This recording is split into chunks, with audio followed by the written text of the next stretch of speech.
dusome ijambo tugenda twihuse. Tutasoma vitabu viwili tu. Turasoma ibyanditswe bibiri. Kitabu cha Mwanzo, igitabo cy'Itangiriro ile yake 18, igice cya 18 na mlango wa 7, murongo wa 8 wa karindwi. wa 8 tu. Wa karindwi na wa 8 gusa. Alafu tutakuja kusoma tena kitabu cha Ezra. Turaza gusoma igitabo cha Ezra Sura yake ya kwanza na mlango wa 5 na wa 7 pekee yake. igice cya mbere murongo wa 5 no wa 6 gusa. Karibu kwa kusoma mchungaji. Usome Itangiriro igice cya 18 murongo wa 7 no wa 8. Abrahamu arirukanga aje mu bushyo, azana ikimasa cyoroshe cyiza agiha umusogosi we, arihuta aragiteka, yenda amavuta n'amata n'inyama z'icyo kimasa yatetse, abishira imbere yabo, abahagarara iruhande munsi ya cya giti bararya. Haleluya. Tunaingia Ezra sura ya kwanza mlango wa 5 na wa 6 hadi 7 pekee yake. Ezra sura ya kwanza mstari wa 5 na wa 6 na wa 7 pekee. Ezra igice cya mbere murongo wa 5 turangiza wa 7. Nuko abatware b'amazu y'abasekuruza b'Abayuda n'Ababenyamini bagurukana n'abatambyi n'Abalewi n'abandi bose, Imana yateye umwete wo guhagurukana ngo baje kubaka inzu y'Uwiteka i Yerusalemu, maze abaturanyi babo babatwerera ibikoreshwa by'ifeza n'izahabu n'ibindi bintu n'amatungo n'ibindi by'igiciro cyinshi. Ukuyemo ibyo batuye byose babikunze. Amen. Okay, kwa heshima zako salimia watu wawili. Ushobora cyawe no musabandi babiri. Mwambie hivi. Wabwire ngo uko jirani mzuri. Uri umuturanyi mwiza. Unaweza ongeza makofi niingie kwa neno. Ushobora gukumva Imana kashikije kijambo. Nakocha nitakuja kuimba lakini nataka nifafanue topike hii vizuri. Ndaza kuririmba gatore kore kamanzo sobanurira ijambo. Sababu mimi ni mwimbaji. Kuko je ndo muririmba. Tena na ninapenda kuimba sana. Kandi kunda kuririmba cyane. Na kwa ajili ya kuimba nimepata baraka kubwa. Kandi kubera impamvu ya kuririmba nahawe umugisha cyane. Hivi mwezi wa Kenya, mu kwezi kwa 9 mwaka huu, muri uyu mwaka, kuko company itatoka Amerika kuja kunipatia kombe kwa kanisa ya Holy Spirit kwa ajili ya uimbaji. Alitsinda risaza kumwa igikombe mu itero rya Holy Spirit kuko kuririmba. Mimi mzaliwa wa Bibogobogo. Ivukire mu Bibogobogo. Sasa kuko mahali unaweza kuwa na vitu lakini halitafikia baraka sababu ni area inafungwa na. Haraushobora kuba kandi ufite ibintu ariko ntibiguhesha ubwisha bitewe naho utuye. Lakini baraka kubwa ariko umugisha ukomeye. Biblia inasema, Biblia iravuga ngo enendeni nimugende. Sasa ukikaa mahali ni wicara ahantu aho hautajua baraka za mahali mbingu zinataka. Uzamenya ikibanza cy'ubigishije urugero. Kuna kupiga hatua kwako kufika hapa. Gutera intambwe kwa ugera hano. Ndio maana sasa waliofanya maono niyo mpamvu abagize yerekwa nunue vyuma kanisa. Tugure ibyuma byo mu rusengero. Sasa narudia kwa hiyo. Nsubiye muri iri. Niye wa Bibogobogo. Jewe mu Bibogobogo. Umuzungu. Anipate ku YouTube. Amukurikire kuri YouTube. Jamani, huyu ni nani? Uyu ninde? Matayo Ndamahizi. Matayo Ndamahizi. Wa Bibogobogo. Wa mu Bibogobogo. So ikitu nikakushangaza sana. Icyo ni ikintu cyo gutangaza cyane. Balipe kombe bwana. Bamuhereza igikombe abazungu. Nakualika. Ndakuraritse. Hiyo siku uwo munsi itakuwa vuta likuvuta. Izaba akokonyi ezogo no kwatsa umuriro. Salimia mfase. Ramutse umuturage bawe. Mwambie ukichelewa kufanya vitu kwa wakati wako. Ubwira ngo nukerega gukora ibintu mu gihe cyabyo. Hautapata baraka. Ntuzabona umugisha. Naingia kwa nini? Nishiye mu ijambo. Abraham. Nilimuongea asubuhi. Namuze mu gitondo. Lakini nitamke matatu tu. ariko nagira mvuga ibintu bitatu gusa ili nipate kuingia kwa Ezra, kugira ngo nshobore kuvuga kuri Ezra. Na mwenye alifika hapa n'uwageze hano, nashukuru kwanza Mungu, nshimiye Imana bwa mbere ambaye imekuleta yakuzanye hano. salimia mtu pale, ramutsa uwo mwegeranye, umwambia hivi unakaa hapa, umubwira ngo ubwo wicaye aha uko rafiki ya New Vision, uri inshuti ya New Jerusalem, usitoke hapa bila kutoa sadaka. ntuva ngaho udatanze ituro. Neno la kwanza la Ibrahimu, ijambo rya mbere kuri Abrahamu ni jina lake, ni izina rye. hakuna jina bila kazi, nta zina ridafite umurimo, hakuna jina bila kuitwa, nta zina kila jina lina mafasilio, izina ryose rifite isobanuro yaryo. siku zozote zile iminsi yose katika dunia hii, muri iyi si yose, ukibarikiwa kupata jina, nugira umugisha wo guhabwa izina, unapata kitu kikubwa, uzaba ubonye ikintu gikomeye. lakini ariko majina ni mengi, amazina ni menshi, na kila jina kandi buri zina lina tafsiri yake, rifite isobanuro na yaryo, hayo yote ni majina. kandi yose ni Lakini amazina. huyu jamaa Ibrahimu, ariko Abrahamu namshukuru sana, ndamushima. jina Ibrahimu izina Abrahamu maana yake isobanuro ni yaryo unabii, ni ubuhanuzi. jambo la pili, ijambo rya kabiri, ni mtu ambaye amebarikiwa ni umuntu w'agasaniwe cyane kusikia ni nini Mungu anaongea, kumenya kumva icyo Imana ivuze. sikiliza, mutegere, unaweza kukutana na shida, ushobora guhura n'ibibazo, lakini usikutanake na shida ariko ntugahure n'ikibazo kutokuelewa yenye Mungu anaongea. biterwa no kutumva icyo Imana yavuze, kutamenya kumva icyo Imana yavuze. Niachilie vitu hapo, rekera ivya Abrahamu aho, niachilie vitu hapo, rekera ibindi aho ngaho, niachilie birekuri, reka birekuriraho. inua mikono, uzamura ibiganza, inua kabisa, uzamura ibiganza rwose. sema hey! Jina izina linatosha, rirahagije, lakini zaidi ariko ikirushaho kujua faida ya yenye Mungu anaongea na wewe, kumenya agaciro k'ibyo Imana ivugana nawe. watu wanaweza ongea, abantu bashobora kuvuga, lakini bana kapasta kwenye wanaishi, ariko hari urugabano bagarukiraho lakini batareka. wakiongea, ariko Imana ivuze, hata kama huko kakilemu, habe nubwo waba umugaye,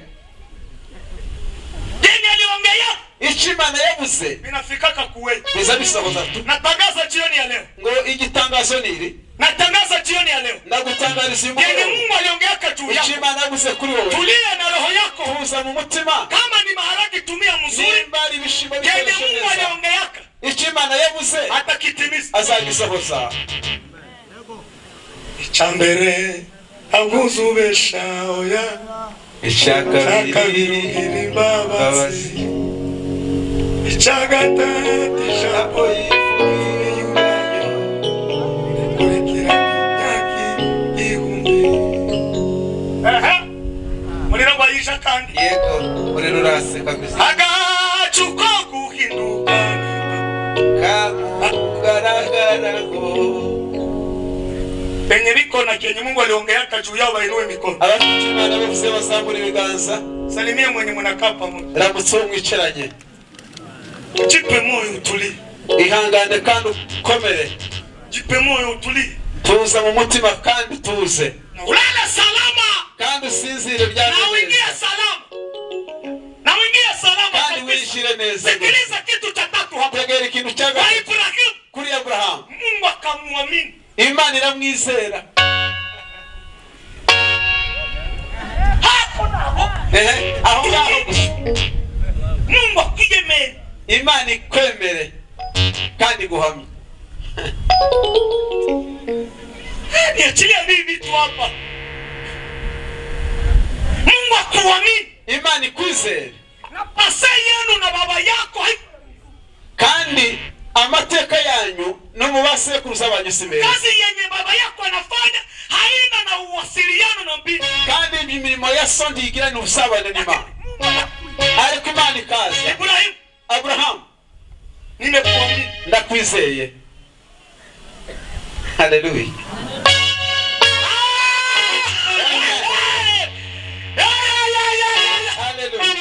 Sasa ni baraka kubwa hii, wose umugisha ukomeye. ona maharara zenye tunakuwaka nazo, tekereza maharara makosa zenye amafuti tuba dufite, lakini Mungu ariko Imana nasema wanangu hapa, ikavuga ngo aba n'abana banje, natangaza hivi, ndatangaza nti Mungu aliyekuamini, Imana yakwizeye na Mungu aliyekuacha ukukufa mbele Imana yakurize gupfa mu bafu mpaka hivi kugeza uyu munsi, Mungu acha angali ule ule, Imana irashari yayi tena jana hata leo, ejo n'uyu munsi hatabadilika ntazahinduka, na atafanya kazi kwa ajili anakuamini. kuko arakwizera. Kama angekuamini, iyo atakwizera hangeachilia uzalimu, ntaba arasubaho. Haleluya. Ibrahimu sasa, Abraham juu ya kumwamini, kubera kuko yizewe, 18 igice cya 18 na mlango wa 17 umurongo wa 17, Mungu anamuonyesha Ibrahimu sasa, Imana yiyereka Abrahamu, inamwambia hivi, iramubwira iti sina neno ninaweza kufanya nta jambo nifiche. no guhisha na rimwe. Abrahamu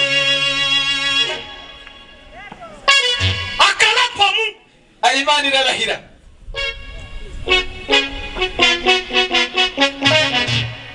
tunaingia kazini, turinjiye murimo. inua mikono, amina Amina.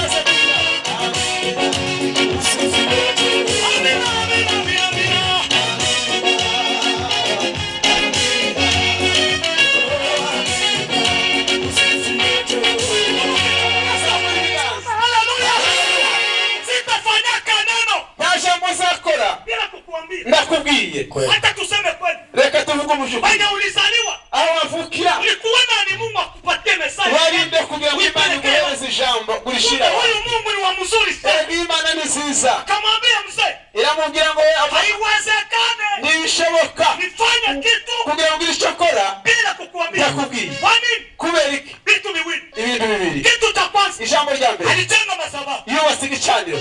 Haleluya. Amen.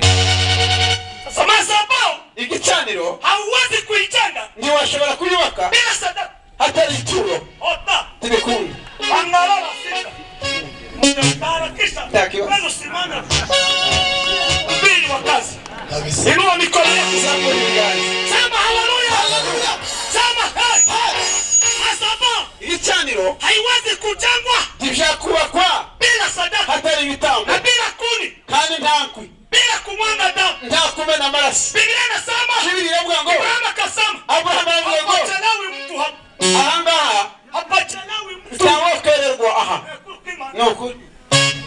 Sikiliza, Umva, ukiona unaishi, nubona uriho ungali unaishi, ukiri muzima unatembea, ukagenda haugonjwa, utarwaye, wewe unasema ukavuga ngo acha nini nipige Mungu surprise. reka ngende ntungure Imana. Hindukira no mwishara, Hindukira n'uwo mwicaranye, mugera ngo uyimuge utungure Imana ni sadaka. mwambie ya kwamba fanyia Mungu surprise. Piga ondoe, mwambie mungera ngo Mwambie utungure Imana. tafadhali, mwambie si mwambie kabisa. Amina.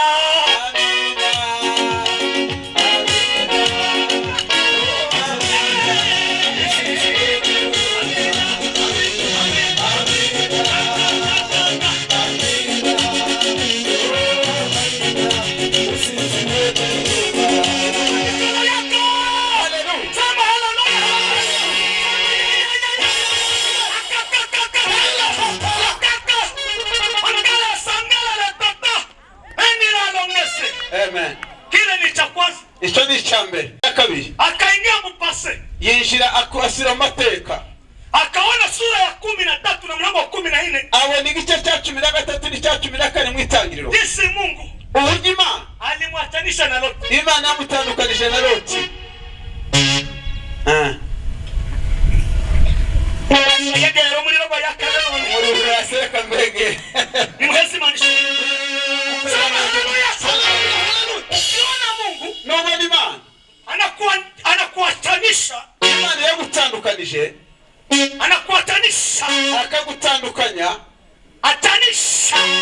gutandukanya.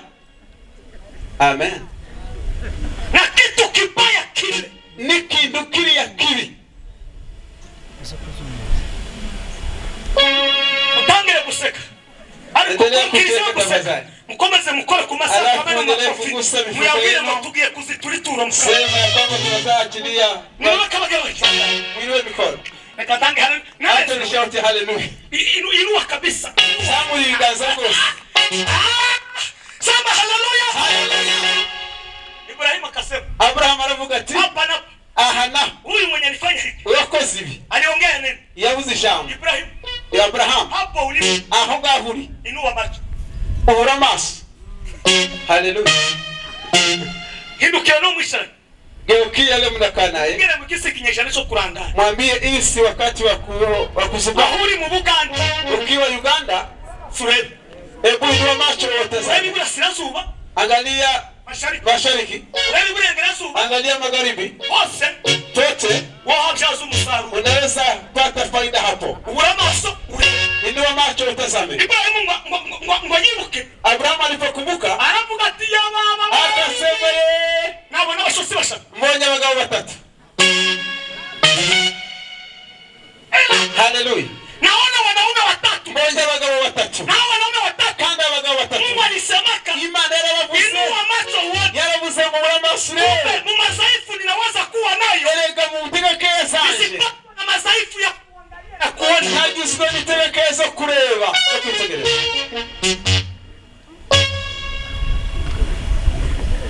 Amen. Mwimbieni Bwana. Anastahili heshima. Mwimbieni Bwana. Anastahili heshima. Mwimbieni haleluya. Kwa shangwe na furaha. Amashimeshi. Mwimbieni haleluya. Kwa shangwe na furaha. Mwimbieni Bwana. Anastahili heshima. Anastahili heshima.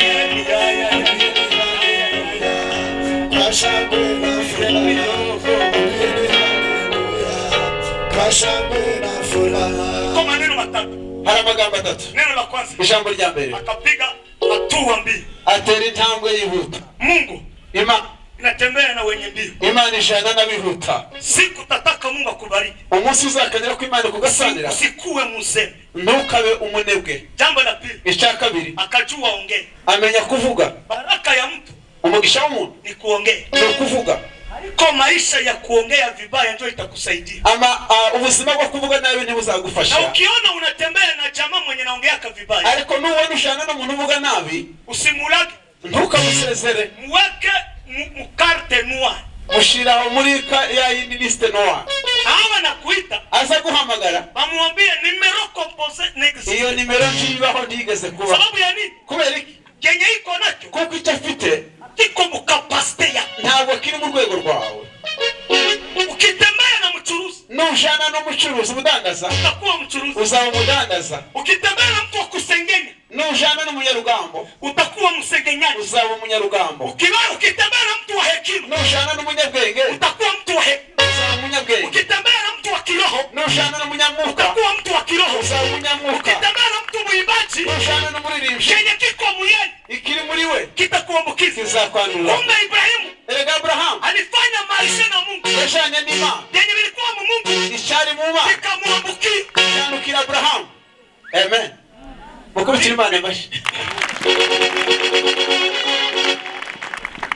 Uliza mwenye mnakaa naye. Bazo mwisharanye. Nani mwenye? Kurashana nande muri Yesu.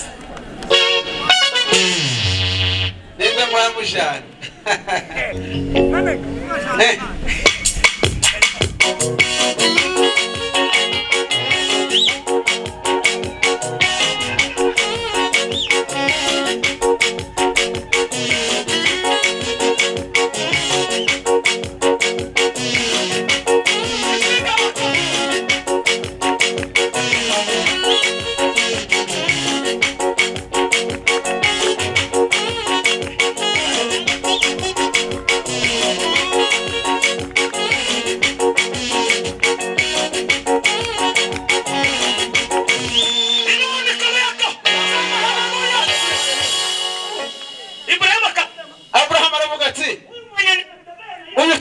yagendanye alitoa sadaka yatanze ituro kwa kuumba dunia, kukurema isi alifanya kazi yakoze umurimo kwa kuniumba, mukundema ni kazi. ni umurimo. Kwa hiyo hii kubera iyo mpamvu tembea na huyu bwana, kugendana n'Imana, acha nifungule projet moja na mimi mshitule. aravuga ngo reka naje ntangire umushinga mutungure. Kumbe wenye walikuya Erega ni bashe delegation, byari intumwa z'ijuru. sasa hii delegation mbinguni Izi ntumwa z'ijuru iko na capacity ya mwenye nasikia, bafite urwego rw'ibyo bumva, na lazima batulie wakisikia huyu mtu kandi iyo batuje bagategera bakumva ubwenge bwo kuba ngo nimutuze. sikiliza, alikupa Umva kitu. kubwire, Biblia inasema ya kwamba Biblia iravuga ngo waliposikia maongezi ya Ibrahimu bamaze kubivuga Abrahamu na capacity inaongelea ndani, n'urwego hayavugiramo, wakasikia barumva mkonkisho ya mukumariza mu gusoza.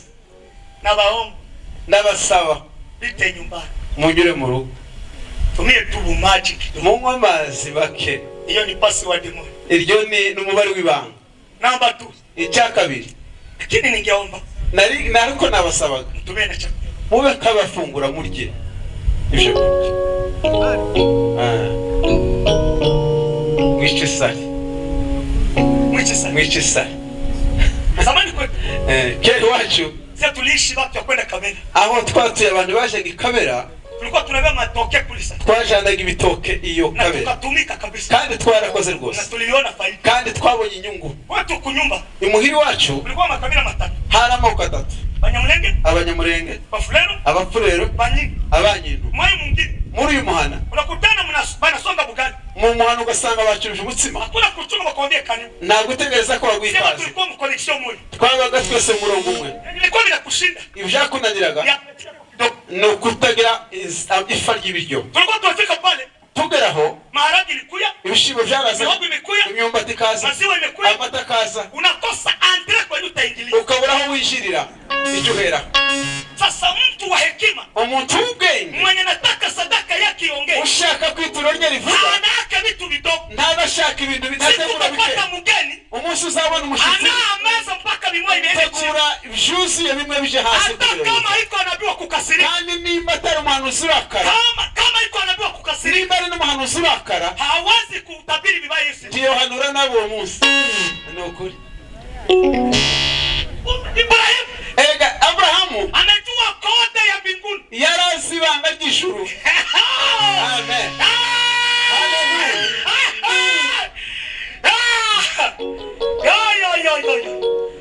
Yesu we alikuwa ni mshosi na neno likiume cha. Yesu ruga. Sikiliza neno hili. Umvira ijambo. Hakuna kitu kizuri Nta kintu cyiza kama kuwa na maono na kufanya vyenye mbingu zinataka. ko kugira iyerekwa ugakora ibyo ijuru rishaka. Biblia inasema Biblia iravuga ngo baada ya hapo nyuma yaho ijuru kumbe zimemvisite. kandi ryari ryamusuye Wanaume watatu. abagabo batatu Mu Agano la Kale. mu isezerano rya kera. Watatu walikuwa malaika wa Bwana ni Yesu yeye mwenyewe. Iyo bavugaga marayika w'umwami babaga bavuze Yesu ubwe. Biblia inasema Biblia iravuga ngo baada ya hapo nyuma yaho wakakubali. baremera, Kumbe kandi kuko amegundua kenye mbingu zinataka. yari yamenye ibanga ry'ikijuru rishaka. Sadaka yako Ituro ryawe itafanya vitu vitatu. rirakora ibintu bitatu uyu munsi. Kitu cha kwanza, Ijambo rya mbere, hautakufa haraka. ntabwo uzakenyuka. Baravuze ngo ayiwe. Ayiwe. Usiraramike usemeyo kuko biranditse mu ijambo ry'Imana. Fanya nini? Kori Tabita alifanya nini? yarasutse, Tabita alifanya nini? alifufuka. Uko na haraka ya kwenda kuziki. Ukeneye gupfa wihuta. Kitu cha kwanza sadaka inafanya. Icya mbere, ituro rizana kurama. Neno la pili, Ijambo rya kabiri, inatumaka Mungu ageuze phrase yenye aliongea. riza rituma Imana ihindura ibyo yateguye. Soma kitabu cha Mwanzo. Soma igitabo cy'Itangiriro Mlango wa 8 igice cya 8 na 21. umurongo wa 21. Noa alipomaliza kujenga madhabahu, Noa amaze kubaka igicaniro, Mungu yeye mwenyewe Imana ubwayo akasema hivi, iravuga ngo nimeona kama mwanadamu nabonye yuko abana b'abantu ni mashindikana, barananiranye, lakini kwa hii sadaka ariko kubera iki gitabo nageuza, ndabihinduye, sitaupa mtu. sizica umuntu kandi sizarigura. Aramusongwegera Mwambie sadaka yako, umubwire ngo ituro ryawe kama Mungu anageuza mbere tume Imana ihindura imigambi yayo. Amen. Rasuli upiga simu sijani. Je, utapinga mara tena? Nimbo tusoma Biblia Kama salama. usome Biblia, Hindukira na mwenu wanyu mubwire ngo ituru. Geukia ndugu yako. Izali kumima nindura gahu. mwambie kwamba sadaka inatuma Mungu anabadilisha programu zake. None se ana ndiyavuze ngo alisema akinipa mtoto nzahita mutanga. nitamtoa kwako. Mwana gupfa kumva gusa. Mungu aliposikia Yamihindura gahunda. ikabadilisha Nisho mpango. wari warasibshinda. Nilikuwa nimeziba tumbo lako, Ariko uyu munsi lakini leo ndayifungura. nafungua. Naturo Hakuna sadaka otanga unaweza toa ritari mu nyungu y'Imana. lisilokuwa na Ariko faida ari kwa mu Mungu. nyungu y'Imana. Lakini ukiwa faida, Imana ihindura gahunda. Mungu anabadilisha mpango Reka wako. babaze. Hata niwaulize, Imitwe yanyu kimaze guhinduka. vichwa vyenu mbona Abari vimebadilika? bafite injwiri mukaba agatsike mukaba mufite irene n'ijuru rinanirwa guhindura ibintu kandi Unaweza kubadilisha mambo kama unafanya kile Mungu anataka. nimuzamure ibiganza nimuvuge ngo haleluya. Haleluya. Bamaze mufite agatsike Baadhi yenu mna nywele hiyo, igisakuruza cyanyu ni agatsike. hata babu zenu ni hivyo. None muragira ngo n'isi urujya kurege Unataka nibyo unajua riteke ulimwengu anaweza badilisha mambo, mbingu zitulie. sirimbagira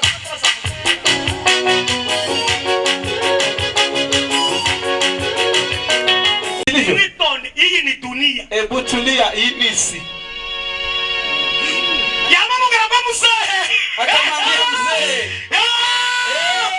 sina jambo lingine. taini tego mfite Nipe hekima. mbele subwe. None si ibyo bintu bitatu haruwa kanavuge ngo yenu Mambo hayo matatu, kuna mtu anaweza kana aseme ni wao. amakuru nayengaye Habari ni hizi, abantu bose watu ambao wote ni mashuhuri ambao waliinuka bakoreye Imana. ni watu ambao wamtumikia Mungu. Basa Abantu bazamutse bakagera ku ntera. watu ambao waliinuliwa kwa ngazi batagira ubushishi baza bakora mu ni makuru. watu ambao hawaogopi, wanafanya bila woga. Ngiye kurangiriza. Nataka nimalizie hapa. Ndagira ngo duce umuzi ubugugu wo kutamenya password yo gukorera Imana. Nataka tuondoe kabisa mzizi wa Urashaka ibishimana barekura. hii. Kama unataka Mungu achilia, Nawe yarabivuze muri Yohana 3:16 kuko Imana yakunze abari mu isi. Yesu alisema kama Mungu alivyopenda ulimwengu, Ntiyekera mu gukunda. hakusema tu amependa, Aravuga ngo aratanga. akasema akamtoa. None se wowe uri ndutata. Wewe u nani ambaye hautatoa? Nimumbaye makuru. Sikilizeni habari hizi. Ezra, Ibintu bitanu shiri. mambo matano kwa Ezra. Nimugera muki. Inua mikono. Nimukomere Imana amashi. Ijambo rya mbere. Neno la kwanza, Ngo yabanye n'umugabo witwa Mose n'umugabo witwa Samuel muri mu isezerano ryake kwandika ibitabo. Abo bagabo uko ari batatu bandika ibitabo.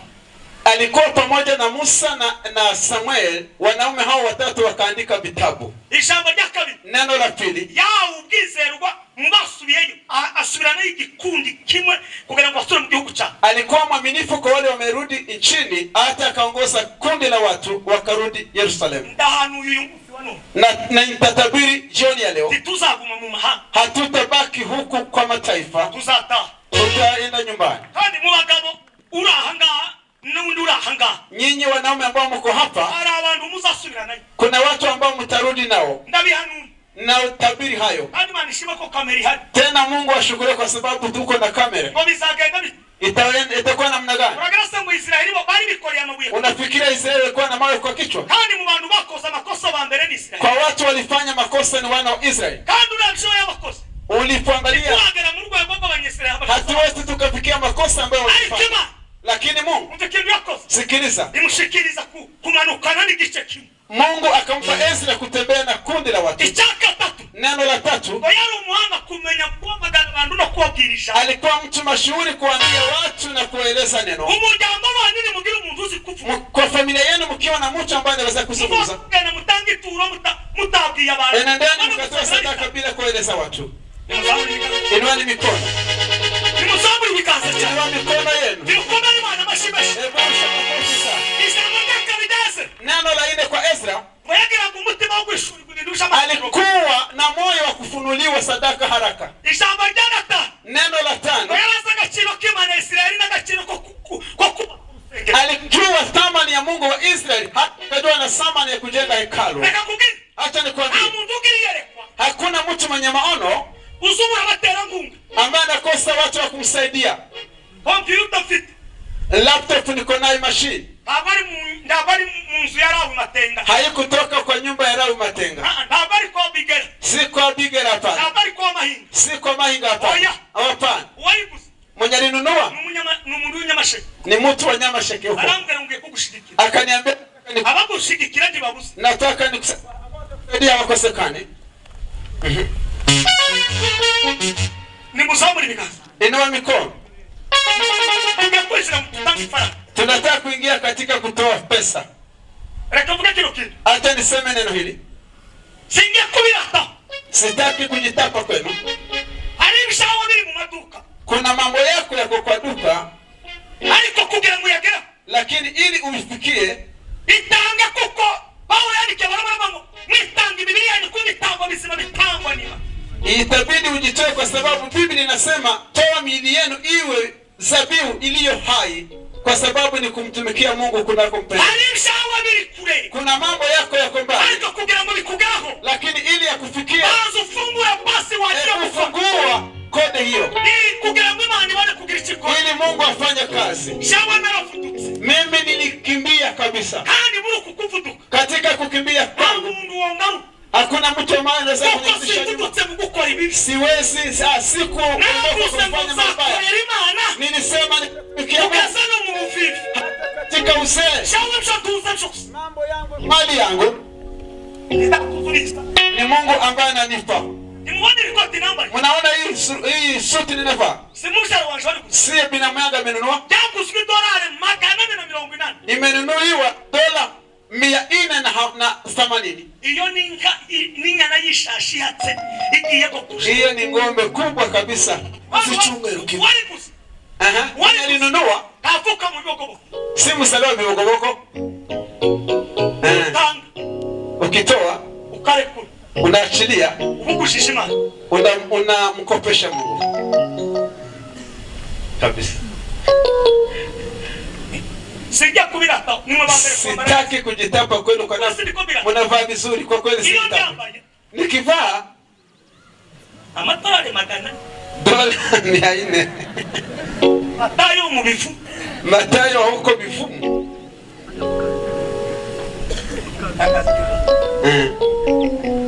Yeme. Wado. Breka tutakifana. Acha tutoe pesa. Uguri chuma. Tununue vyuma. Kandi bina chuma. Tena vyuma hivi si zuru segero si vya kanisa hili pekee yake. Ibitera nito sibiza bibera. Mikutano ambayo inafanyika mahali hapa. Mtazamo. Hakuna mnatoa vyuma mahali tofauti. Usipotoa Nikawa wigiriye na utajifanyia vibaya mwenyewe.